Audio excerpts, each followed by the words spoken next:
अल्लाहु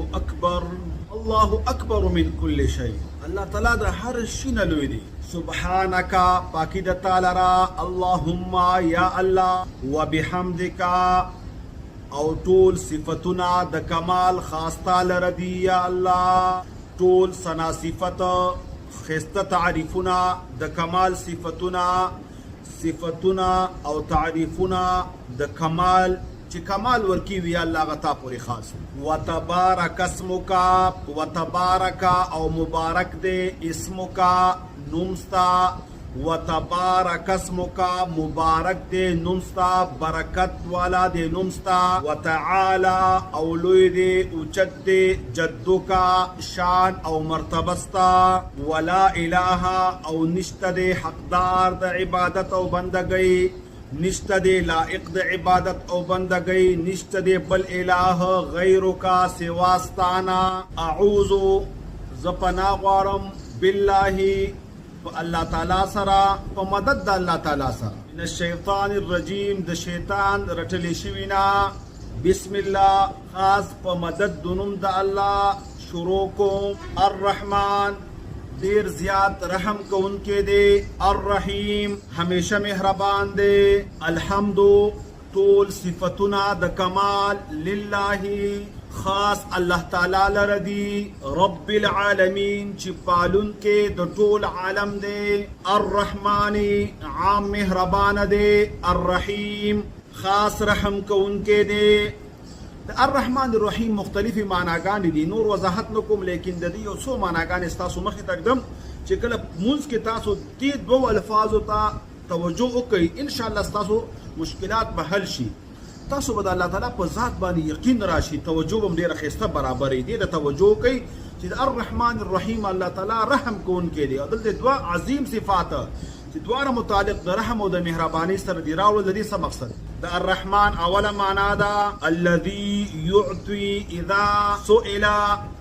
الله تعالی هغه ذات دی چې الله تعالی ورکړه کوي کله چې داغه نه وغوښتل شي سوال ته نه وکړي شي نو ورکي الرحیم الذي يقضي الحاجات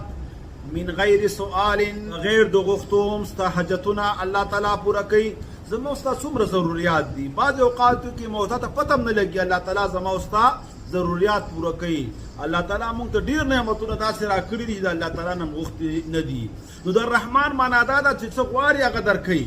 او الرحیم تاسو غوښتي نه دي الله تعالی هغه هم درکړي دي او هغه هم درکوي څومره مهربان رب دی ابو حیان په بحر محیط کې معنا کوي الرحمن د اغزاد دی چې رحمتونه کثیر دي ډیر زیات نعمتونه دي او الرحیم د اغزاد دی چې بار بار رحم کوونکې دي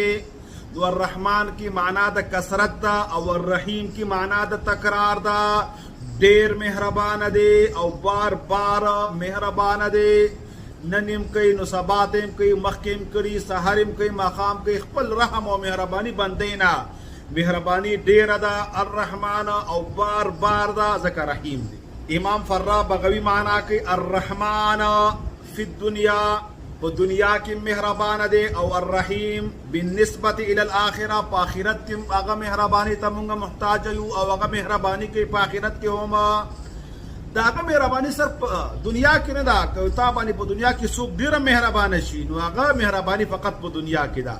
لیکن الله تعالی او رب العالمین چې موږ ته په دې مانځ کې ولاړو دومره عظیم ذات دی چې په دنیا کې په موږ باندې رحم کوي ځکه الرحمن دی او ورسره رحیم دی په آخرت کې بم په مونږه رحم کوي ګناهونه براته بخي درجات براته بلندي د جهنم نه بم ساتي او جنت برا کوي امام بیزاوی معنا کړی دا الرحمن بالنعمت الجلیله غټ نعمتونه الله تعالی ور کوي او الرحیم بالنعمت الصغیره واړه الله ور کوي دا خبره نشته چې غټ نعمتونه دا بابا ور کوي لکه دی وخت کې ویزوی بابا ور کوي خزانه بابا ور کوي میخي بابا ور کوي شیخ نگدانی لری کوي مرزونه لری کوي میلی سے بلیونی کوي داتا گنجبخش پلاور کی وزیرت دے داتا رزق دینے والا نہ رزق دینے والا اللہ دے دا بابا نشی کی دے گنج بخش خزانی بخون کے دا یو اللہ دے نو امام بیزاوی دا قول مطابق الرحمن غټ غټ نعمتونه الله سره دي او الرحیم واړه واړه نعمتونه هغه سره دي دواړه داغه نه غواړه دواړه هغه ورکوي معنا باج علماء دام کړی دا الرحمن فیدی درکوي الرحیم ضررونه او نقصانات دنه لري کوي نو الرحمن معنا دا جلب المنفعه فیدی تا دراکاږي او فیدی تا درکوي او الرحیم لدفع ضررتنا دفع کوي نقصانات دنه لری کوي بیماری او مصیبتونه هغه نه دفع کوي نو الله نه سوال کوا که ضرورت دی وي او که حاجت دی وي که څه نه غواړم د الله نه غواړه او که بیماری لري کول غواړي هم د الله نه غواړه ځکه هغه رحمان دی د رحمان معنا دا شوا چې فیدی در کوي رحیم دا دی چې نقصان او ضرر او مصیبت او بیماری نه دفع کوي هر څه اختیار د الله دی نعمتونو ماغه سره دي نو مرزونه او پریشانی هم داغه طرف نه راځي لہذا داغه حلم د یو رب نه غواړه یو معنا مشهور ادا ده الرحمن په دنیا کې مهربان دی په مسلمان هم او په کافر هم او الرحیم خاص مهربان دی په آخرت کې په مؤمنانو باندې الرحمن عام مهربان دی الرحیم خاص رحم کو انکے دے یا الرحمن زیاد رحم کو انکے دے الرحیم ہمیشہ مہربان دے مالک یوم الدین مالک دے واقدار دے اختیارمند دے دورز د جزا ایاکا خاص تعالی یا اللہ نعبد عبادت کو منگا و ایاکا او خاص تانا یا الله نستعینو مدد غواړو مونږه په هر کار کې ستانه مدد غواړو د عبادت چې څومره اقسام دي یا الله خاص تاته کو کاغه د زړه عبادت دی کاغه د سترګو عبادت دی کاغه د لاسونو دی د وضاحت مخکې مونږه کړو اهدنا او خیا مونږه صراط المستقیم لارنیغا صراط الذین لار داغه کسانو انعمت علیہم چتا انعام کرے پا اغوی باندی غیر المغضوب ندی هاغا کسان چی غضب کرے شوے دے پا اغوی باندی ولا الضالین او نگمراہان دی قل او اے پیغمبرا اللہ احد اللہ اکیو دے اللہ الصمد اللہ بحاجت دے لم یلد نئی اولاد راوڑے ولم یولد او نه پیدا کړی شوی دی ولم یکن له او نشته دی اغلرا کفوا هم صفت او برابر احد هیڅوک الله اکبر الله ډیر لوی دی سبحانه پاک دے ربی رب زما العظیم چلوی شان والا دے سمیع اللہ اوری اللہ رب العزت لمن دہغچا حمدہو سوکی چی صفت کئی